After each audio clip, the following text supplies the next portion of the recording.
بسم اللہ الرحمن الرحیم۔ ٹائٹل ہے آغاز نیچے سے۔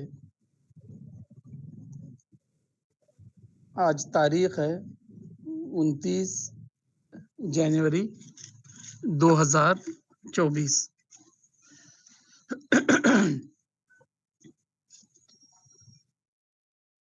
ایک شخص جس کی داڑھی میں سفیدی آ چکی تھی ریکروٹنگ آفس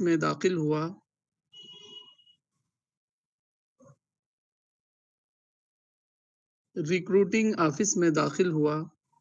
مجھے سپاہی کی حیثیت سے بھرتی کر لیجیے، اس نے کہا۔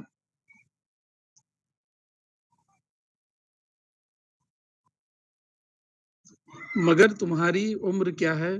سرجنٹ نے پوچھا۔ 62 سال۔ تم اچھی طرح جانتے ہو کہ 62 سال کی عمر سپاہی بننے کے لیے بہت زیادہ ہے۔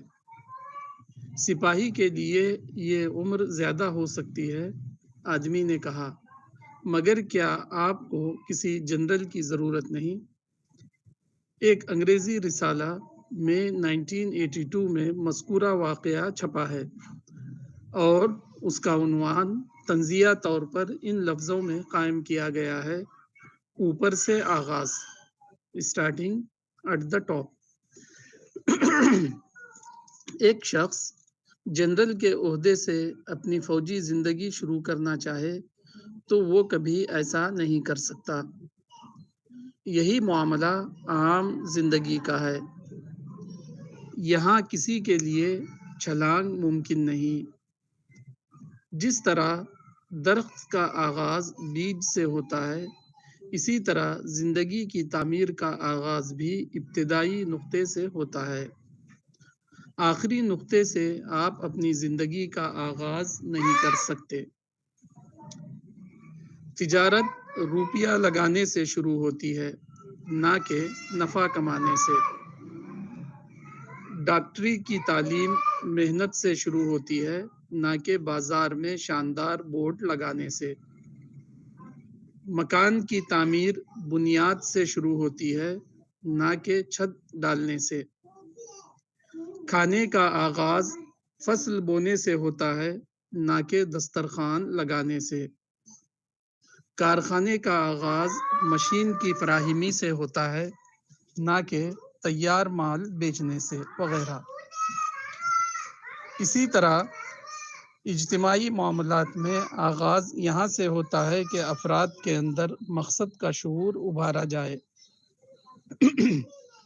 ان کو محنتی اور دیانتدار بنایا جائے، ان کے اندر برداشت اور اتحاد کی صلاحیت پیدا کی جائے۔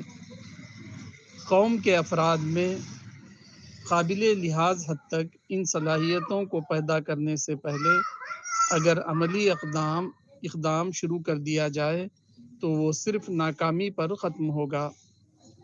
اس قسم کی قومی تعمیر کی مثال بالکل ایسی ہوگی جیسے دیوار بنانے سے پہلے چھت کھڑی کرنے کی کوشش۔ ایسی چھت ہمیشہ اٹھانے والے کے سر پر گرتی ہے۔ اسی طرح افراد کی تعمیر سے پہلے قومی اقدام صرف ناکامی اور بربادی پر ختم ہوتا ہے۔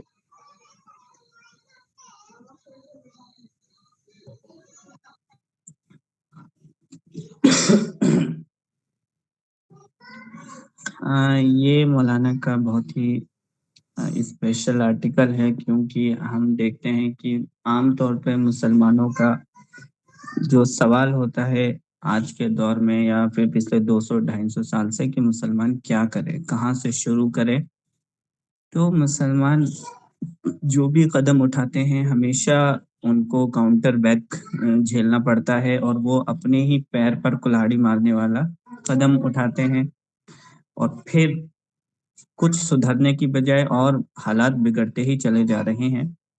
تو اب سبھی کے ذہنوں میں یہ سوال آتا ہے کہ ہم کیا کریں، مسلمانوں کو کیا کرنا چاہیے۔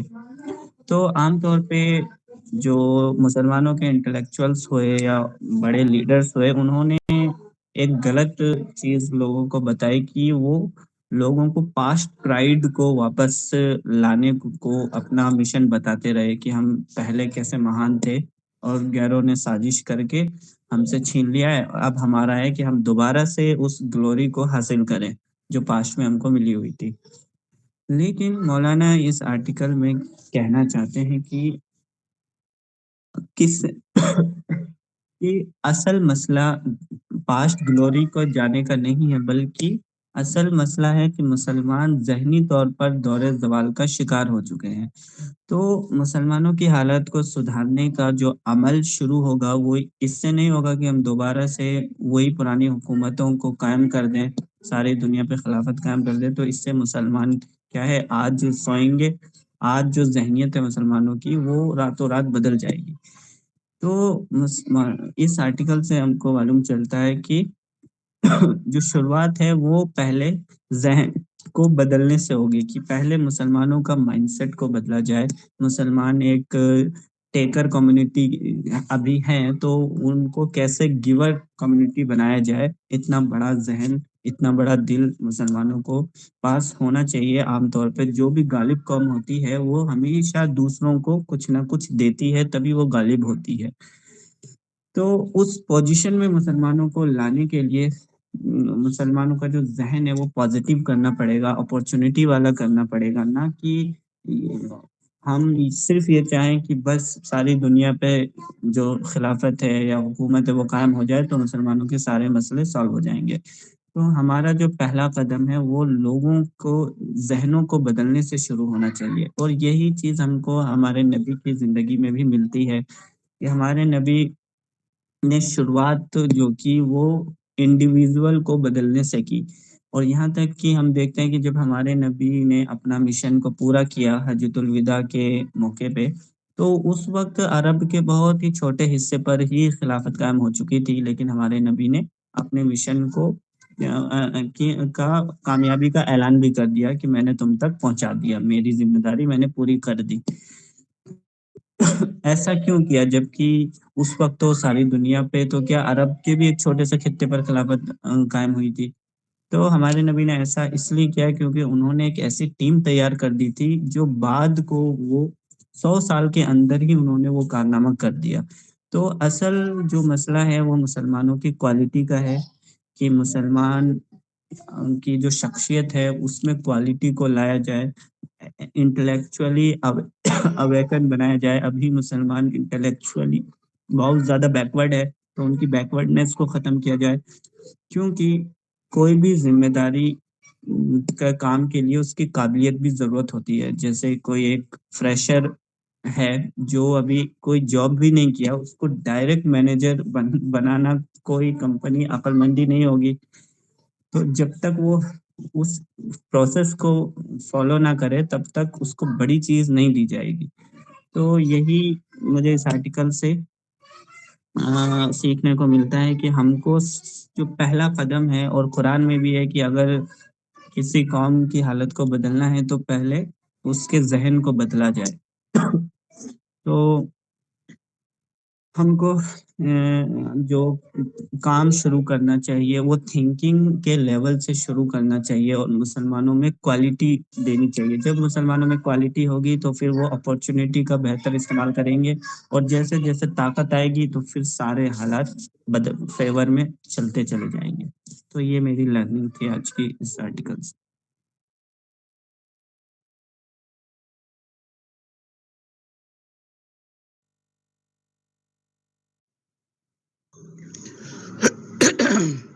جی، آپ نے یہ بہت صحیح بات کہی کہ تھاٹس بلڈنگ سے جو ہے نیشن بلڈنگ، کمیونٹی بلڈنگ شروع ہوتی ہے۔ اگر ہم تھاٹس بلڈنگ ہی نہ کریں تو پھر جو ہے نیشن بلڈنگ بھی شروع نہیں ہوگی۔ غالباً اسی بات کو قرآن میں جو ہے اقرأ بسم ربک الذی خلق کہا گیا ہے، یعنی اللہ تعالیٰ نے جو پہلی وحی نازل کی، فرسٹ ریویلیشن میں اللہ تعالیٰ نے جو ہے ایجوکیٹ ہونے اور ایجوکیٹ کرنے کی بات کی، یعنی اے نبی پڑھو، کیا پڑھو؟ کریشن پلان کو پڑھو، جبرائیل سے پڑھو، کائنات کے اندر غور و فکر کرو، انسان کے کریشن پر غور کرو، کائنات کے کریشن پر غور کرو، قلم اور قلم سے سیکھنے کی مومنٹ شروع کرو، ڈسکوری کی مومنٹ شروع کرو، علم الانسان ما لم یعلم، یعنی معلم یعلم کو جاننے کا کام شروع کرو، ان نون کو نون بنانے کی مومنٹ شروع کرو، ہڈن چیزوں کو جو ہے ڈسکور کرو، انکور کو کورڈ کو انکور کرنا سیکھو، کلوز چیزوں کو جو ہے ڈسکلوز کرنا سیکھو، اپنے مائنڈ کو جو ہے ڈیولپ کرو۔ تو یہ بالکل آپ صحیح کہہ رہے ہیں کہ اگر کسی کو جو ہے باٹم سے شروع کرنا ہے تو باٹم سے شروع کرنے کا کیا میننگ ہوگی، کیا مطلب ہوگا؟ مولانا کا یہ آرٹیکل جیسے بتا رہا ہے کہ 62 سال کا آدمی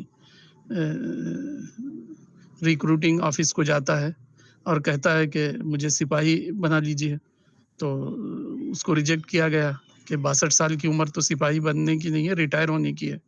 تو اس نے کہا کہ ٹھیک ہے مجھے جنرل بنا لیجیے۔ تو یہی معاملہ جو ہے ساری ہماری آج کی کوششوں کا ہے۔ جب رسول اللہ نے اپنا مشن شروع کیا تو اللہ تعالیٰ نے ان کو اقرا سے شروع کرایا، اقرا بسم ربک الذی، فرسٹ ریولیوشن۔ تو اس کے اندر تو جو ہے مائنڈ کو ایجوکیٹ کرو، اپنے تھاٹس کو ڈیولپ کرو، ان نون چیزوں کو نون بنانے کی مومنٹ شروع کرو، لکھنے پڑھنے کے ذریعے جو ہے اپنے اگنورینس کو دور کرو، یہ مومنٹ تھی۔ تو یہ جو ہے رائٹ اسٹارٹنگ ہے۔ اس سے پہلے کے آرٹیکل میں مسلمان کیا کریں، تو ساری دنیا کے جو کی مسلم لیڈرشپ ہے، ریلیجس اور نان ریلیجس، سب کے پاس یہی سوال ہے کہ من این نبدا، کہاں سے کام شروع کریں۔ اسی میں جو ہے ہماری ساری ایکٹیویٹیز کی اسٹوری سامنے آتی ہے۔ کسی نے پالیٹکس سے شروع کیا، کسی نے جو ہے وائلنس سے شروع کیا، کسی نے جو ہے فقہی مسائل سے شروع کیا، کسی نے جو ہے کچھ اور فضائل سے شروع کیا، کسی نے کچھ خاص ٹائپ کے جو ہے الہیات کے ٹاپکس کو لے کر شروع کیا۔ تو بظاہر ایسا لگتا ہے کہ کسی کو بھی جو ہے صحیح اسٹارٹنگ پوائنٹ نہیں ملا۔ امام بخاری نے بخاری کے اندر ایک بہت اچھا باب باندھا ہے، باب کا عنوان ہے القول قبل العمل، یعنی العلم قبل العمل۔ انہوں نے عنوان باندھا ہے عمل سے پہلے علم کی ضرورت ہے۔ تو انہوں نے قرآن کی ایک آیت اور بہت ساری حدیثوں کو جمع کر کے اس اسٹارٹنگ پوائنٹ کو واضح کرنے کی کوشش کی ہے کہ سب سے پہلے جو ہے عمل سے پہلے علم شروع ہوتا ہے۔ ہم لوگوں نے علم ہی حاصل نہیں کیا، اپنے آپ کو کچھ پریپریشن کا ٹائم ہی نہیں دیا اور ہم ایکشن میں لگ گئے۔ تو امام بخاری کہتے ہیں کہ رسول اللہ کا طریقہ یہ ہے کہ عمل سے پہلے علم ہے، العلم قبل العمل۔ ان کا بخاری کے اندر کتاب الایمان میں ایک انہوں نے باب ہی باندھا ہے، اور اس آیت کو انہوں نے وہاں ذکر کیا ہے فَاعْلَمْ أَنَّهُ لَا إِلَٰهَ إِلَّا اللَّهُ، کہ جان لو کہ بے شک جو ہے اللہ تعالیٰ ایک ہی ہے۔ تو جاننے سے جو ہے کسی چیز کا کی اسٹارٹنگ پوائنٹ ہے۔ تو جب سے ہم نے ان باتوں کو بھلا دیا اس وقت سے جو ہے ہماری جو ساری سرگرمیاں ڈائریکشن لیس ہو گئی ہے۔ کسی عقل مند نے بہت صحیح کہا تھا کہ رائٹ ڈائریکشن میں مومنٹ اور بغیر ڈائریکشن کے مومنٹ، اس میں اتنا زیادہ فرق ہے کہ ایک ایکشن وہ ہے جو ڈائریکشن میں ہو رہا ہو تو وہ بہت جلد اپنا گول اچیو کر لیتا ہے، اور ڈائریکشن لیس مومنٹ جو ہے زندگی بھر وہ چلتا ہی رہے گا، کبھی اس کے لیے سکسیس پوائنٹ نہیں آئے گا۔ تو اسی لیے رسول اللہ صلی اللہ علیہ وسلم نے کے بارے کے موڈس آپرینڈی کے بارے میں، میتھڈ آف آپریشن کے بارے میں حضرت عائشہ نے ایک بہت اچھی بات کہی ہے جو بخاری کے اندر جو ہے اس باب سے ہے، باب تالیف القرآن، یعنی قرآن کا نزول جو ہے کس ڈھنگ سے ہوا۔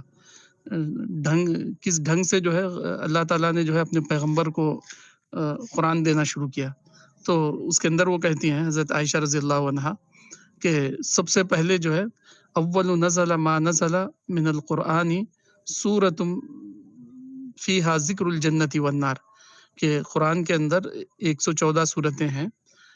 حضرت عائشہ رضی اللہ عنہا کہتی ہیں کہ سب سے پہلے جو ہے وہ صورتیں، وہ آیتیں زیادہ اتری جس کے اندر جنت اور جہنم کا ذکر ہے، وہی جس کو ہم نے اقرا مومنٹ کہا ہے، اسلامک موڈس آپرینڈی جس کو ہم کہیں گے، وہ ہے اقرا مومنٹ، کہ پڑھنے لکھنے اپنے آپ کو ڈیولپ کرنے سے شروع کرنا۔ تو حضرت عائشہ رضی اللہ عنہا باب تعلیف القرآن والی حدیث میں کہتی ہے کہ قرآن میں جو ہے نا جنت جہنم، اللہ کی نشانیاں، کریشن پلان، خدا سے محبت، آخرت کی زندگی کی حقیقت اور دنیا کی زندگی کو دارالامتحان، اس طرح کی باتوں سے جو ہے قرآن کو پہلے نازل کیا گیا۔ جب لوگوں کے مائنڈ پریپیئر ہو گئے تو حضرت عائشہ کہتی ہے اس کے بعد جو ہے ڈوز اینڈ ڈونٹس کی آیتیں اتری، ثم نزل الحرام والحلال، پھر جو ہے حرام اور حلال کی یعنی ڈوز اینڈ ڈونٹس کی آیتیں اتری۔ شروع میں جو ہے مائنڈ بلڈنگ کی آیتیں اتری، تھاٹس بلڈنگ کی آیتیں اتری، حلال اور حرام کی آیتیں نہیں اتری۔ حضرت عائشہ رضی اللہ عنہا بخاری کی اس حدیث میں کہتی ہیں اگر پہلے ہی دن ان سے کہا جاتا لا تشرب الخمر، کہ شراب مت پیو، ولا تزنو، زنا مت کرو، یہ سود کا کام مت کرو، تو وہ لوگ کہتے ہیں کہ جو ہے لا ندع الزنا ابدا ولا ندع الخمر ابدا، کہ ہم نہ کبھی شراب چھوڑیں گے اور نہ کبھی زنا چھوڑیں گے، نہ کوئی اور دوسرے کام اس طرح کے چھوڑنے والے ہیں۔ تو باب تعلیف القرآن جو ہے مسلمانوں کو یہ سکھا رہی ہے کہ اسٹارٹنگ پوائنٹ کو سمجھو، کسی بھی کام کے اسٹارٹنگ پوائنٹ کو تم نے جان لیا تو جو ہے ہاف سکسیس پہلے ہی دن جو ہے آپ کو مل گئی۔ اگر آپ نے جو ہے اسٹارٹنگ پوائنٹ کو صحیح نہیں رکھا تو ایک بہت بڑی جو ہے غلطی کا ہم اپنے ایکشن میں شکار ہو گئے۔ اسی طرح جو ہے بخاری میں ہی ایک بہت اچھی بات ہے حضرت عائشہ رضی اللہ عنہا کی کہ ایک مرتبہ حضرت عائشہ رضی اللہ عنہا رسول اللہ صلی اللہ علیہ وسلم سے پوچھتی ہیں اللہ کے رسول کیا بات ہے کعبے کو جو لگا ہوا جو حصہ ہے، ایک حصہ تو بالکل روف ہے، کنسٹرکٹڈ ہے، اور ایک جو ہے انکمپلیٹ کنسٹرکشن ہے، اس کا ایک حصہ جس کو آج ہم حتیم کہتے ہیں، اور کیا بات ہے کہ جو ہے کعبے کا دروازہ اتنا زیادہ اونچا ہے۔ تو حضرت محمد صلی اللہ علیہ وسلم فرماتے ہیں کہ اے عائشہ، تمہاری قوم جو ہے جب کعبۃ اللہ کو بنانا شروع کی، کسی حادثے میں جو ہے کعبۃ اللہ گر گیا تھا بارش یا کسی وجہ سے، تو گرنے کے بعد جب انہوں نے بنانا شروع کیا تو جتنا پیسہ ان کے پاس تھا اتنا انہوں نے بنا لیا، اور باقی جو آج جو ہم کو انکمپلیٹ ایریا جو دکھتا ہے اس کو چھوڑ دیا۔ یہ رسول اللہ صلی اللہ علیہ وسلم نے بتایا۔ پھر آپ صلی اللہ علیہ وسلم نے یہ کہا کہ کعبے کا دروازہ یہ تمہاری قوم نے اونچا کیا ہے، یعنی قریش نے اونچا کیا ہے۔ حضرت ابراہیم نے اس دروازے کو اس طرح اتنا اونچا زمین سے اوپر اٹھا کر نہیں بنایا تھا، پلنتھ جو ہے اس کی اتنی زیادہ ریز نہیں تھی جتنی آج جو ہے ریز ہائی دکھتی ہے۔ رسول اللہ صلی اللہ علیہ وسلم کہتے ہیں کہ اگر میرا بس چلے تو میں جو ہے یہ انکمپلیٹ ایریا کو کمپلیٹ کروں گا، اور جو ہے اس دروازے کو جو ہے زمین کے برابر کر دوں گا، اس کی پلنتھ کو جو ہے بیسمنٹ کو نیچے کر دوں گا، اور ایک دروازہ اور مغرب میں کھولوں گا۔ لیکن جو ہے میں یہ اس لیے نہیں کر رہا ہوں کہ ابھی جو ہے قریش اور قریش کے علاوہ جو لوگ ہیں ابھی نئے مسلمان ہوئے ہیں، اب میں یہ سب کام کروں گا تو جو ہے ہو سکتا ان کے لیے ایک ان یوزول بات ہو، یہ ایک جو ہے انوانٹیڈ انڈیزائریبل ہو ان کے لیے، اسی لیے میں جو ہے رک رہا ہوں۔ تو گویا کہ رسول اللہ صلی اللہ علیہ وسلم نے مائنڈ بلڈنگ پر کام کیا، تھاٹس بلڈنگ پر کام کیا، ایجوکیٹ کرنے پر کام کیا۔ فوراً رسول اللہ صلی اللہ علیہ وسلم نے جو ہے ریولوشنری اسٹیپ نہیں دیے، رسول اللہ کا طریقہ جو ہے ریولوشنری نہیں بلکہ جو ہے اسٹیپ بائی اسٹیپ ہے، ایوالونگ میتھڈ پر جو ہے رسول اللہ عام طور پر کام کرتے تھے، اور یہی رسول اللہ کی سنت بھی ہے۔ آج ہم جو اس ٹائپ کی جو ہے ایکشن لے رہے ہیں اس کو جو ہے انگریزی میں putting the cart before the horse کہا جاتا ہے. یعنی یعنی بگی یا جو تانگا جو ہوتا ہے، تانگے کے اندر جو ہے گھوڑے کو آگے لگایا جاتا ہے. لیکن جو ہے اگر ہم تانگے کے اندر یا بگی کے اندر گھوڑے کو پیچھے لگا دیں تو ویسی بگی یا ویسا تانگا جو ہے الٹ جائے گا. تو آج ہمارا حال جو ہے ویسے ہی ہو رہا ہے. ہم نے جو ہے کارٹ کو جو ہے ہارس کے آگے کر دیا ہے. اب ہمیں جو ہے صحیح ترتیب کی طرف واپس لوٹنا ہے، جیسے کہ رسول اللہ کا طریقہ ہے، یا جس کو ہم جو ہے اقرا میتھڈ کہہ سکتے ہیں. ہم اپنے موڈس آپرینڈی کو جو ہے ٹھیک کرنا پڑے گا. اگر ہم ٹھیک نہیں کریں گے تو ڈائریکشن لیس جو ہے ایسے ہی گھومنے میں ہمارا ٹائم ویسٹ ہو جائے گا، ہماری انرجیز ریسورسز جو ہے خراب ہو جائیں گی. تو مسلمان کیا کریں؟ تو اس کا اسپیسیفک جواب یہ ہوگا کہ وہ جو ہے باٹم سے آغاز کریں. سارا خدا نے جو ہے نیچر کا جو پروسیس متعین کیا ہے، اس پروسیس کے حساب سے وہ کام کریں.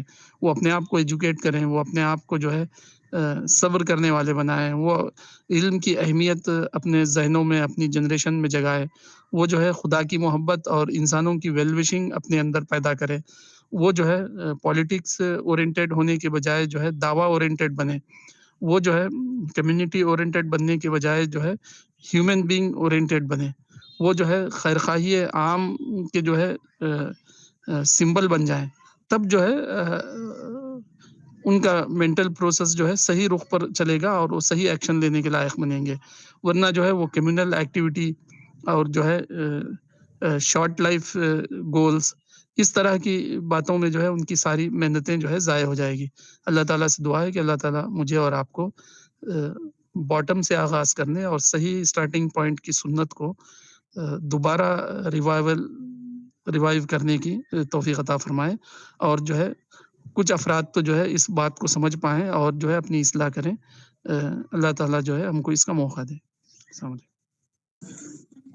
جی، ٹائم تو ہو گیا ہے، لیکن ایک سوال عام طور پہ اس بارے میں بولا جاتا ہے کہ یہ تو آئیڈیلی ممکن نہیں کہ ساری سوسائٹی ہی اچھی ہو جائے، تو پھر کیا حکومت قائم کرنا تو کبھی ہوگا ہی نہیں.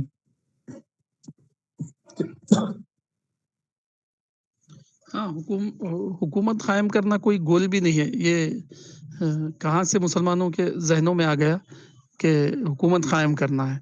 اور ان اویئرنیس اور بلائنڈنیس جو ہے اتنا زیادہ بڑھ چکا ہے کہ آلریڈی ان کی حکومتیں قائم ہیں. یعنی دنیا کے تقریباً 60 ملکوں کے اندر جو ہے ان کی ہول سول حکومت قائم ہے. پھر بھی وہ کہتے ہیں کہ جو ہے ان کی حکومت قائم نہیں ہے. اور پھر مسلمان جو ہے ان ملکوں کے علاوہ جہاں رہتے ہیں وہاں بھی جو ہے وہ ڈیموکریسیز میں رہتے ہیں.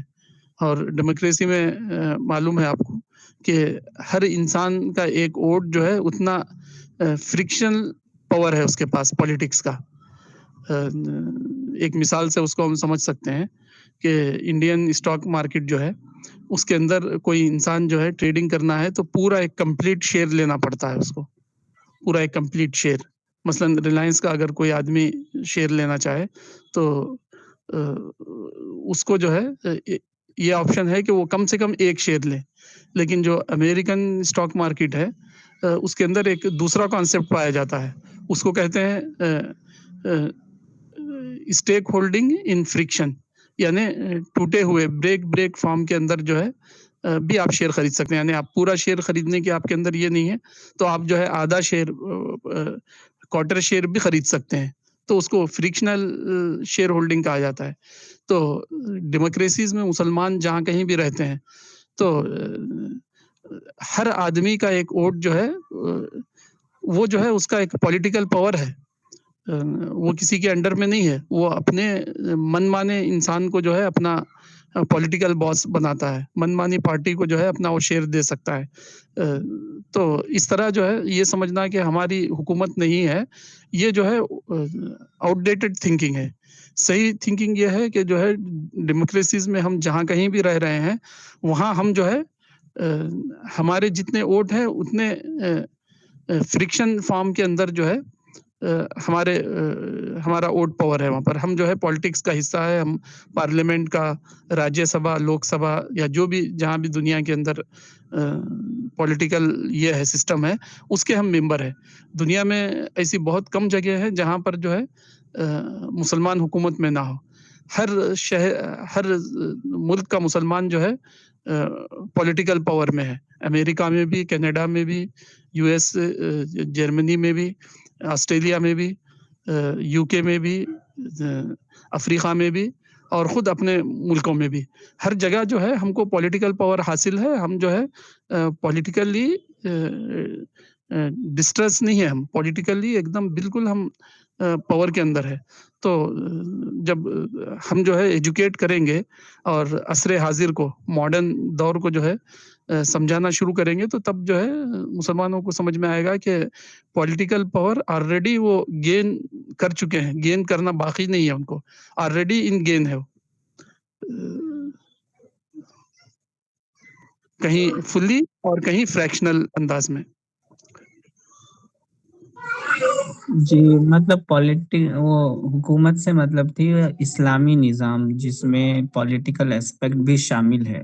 کیا وہ کبھی بھی لاگو نہیں کریں گے مسلمان اگر اس ویٹ میں رہیں گے کہ سارا سماج سدھر جائے، اور وہ کبھی ہوگا نہیں؟ ہاں، اس میں سمجھنے کی بات یہ ہے کہ ہماری صلاحیت جو ہے کسی شیئر کو، اسٹاک مارکیٹ کے حساب سے میں مثال دے رہا ہوں جیسے کہ ابھی دیا تھا، کہ اگر ہم آدھا ہی خرید سکتے ہیں تو ہم آدھے کے ہی مالک بنیں گے. ایسا تو کبھی نہیں ہوگا کہ جو ہے پیسے تو ہمارے پاس آدھے کے ہو اور ہم کو سارا مل جائے. یہ تو جو ہے کہیں بھی ہماری ڈیلی لائف میں بھی نہیں ہوتا ہے. مثلا جو ہے ہم ایک گھر میں پیدا ہوئے، وہاں 3-4 بھائی ہیں، اب ہم یہ کہیں کہ باپ کی پوری پراپرٹی مجھے ہی ملنا چاہیے، تو یہ تو ظلم ہوگا. لقد ظلمک بسؤال نعجتک الی نعاجی، قرآن میں جو ہے ایک واقعے کا ذکر ہے کہ ایک آدمی کے پاس جو ہے حضرت سلیمان کے پاس 2 لیٹیگینٹ آئے، ایک کے پاس 99 بکریاں تھیں اور ایک کے پاس ایک ہی تھی. تو 99 والے نے جو ہے وہ ایک والے سے کہا کہ یہ بھی مجھے دے دے. تو حضرت سلیمان نے فیصلہ کیا کہ نہیں، لقد ظلمک بسؤال نعجتک الی نعاجی، کہ پہلے ہی 99 ہیں پھر بھی جو ہے وہ ایک بھی لینا چاہتا ہے جو کہ اس کی نہیں ہے. تو ایک بھی لینا جب جو ہے ظلم ہے، تو ہم یہ کیسے دنیا میں یہ ڈیمانڈ کریں کہ جو ہے ہمارا حق ہی نہیں ہے اور ہم کہیں کہ سارا ہماری مرضی کے مطابق ہو. تو اگر آپ کو اپنی مرضی کے مطابق کرنا ہے تو آپ اسٹارٹنگ پوائنٹ کو جاننا پڑے گا. آپ سمجھنا پڑے گا کہ جو ہے کس طرح کوئی چیز پوری ملتی ہے. پوری قیمت دیے بغیر کوئی بھی چیز پوری ہم کو کبھی قیامت تک ملنے والی نہیں ہے. تو اپنے آپ میں جو ہے ایک ان نیچرل کوسٹ ہے، اس کو ٹھیک کرنے کی ضرورت ہے مسلمان. جی ٹھیک ہے، تو پھر ہم اس سیشن کو یہیں پر اینڈ کرتے ہیں. السلام علیکم.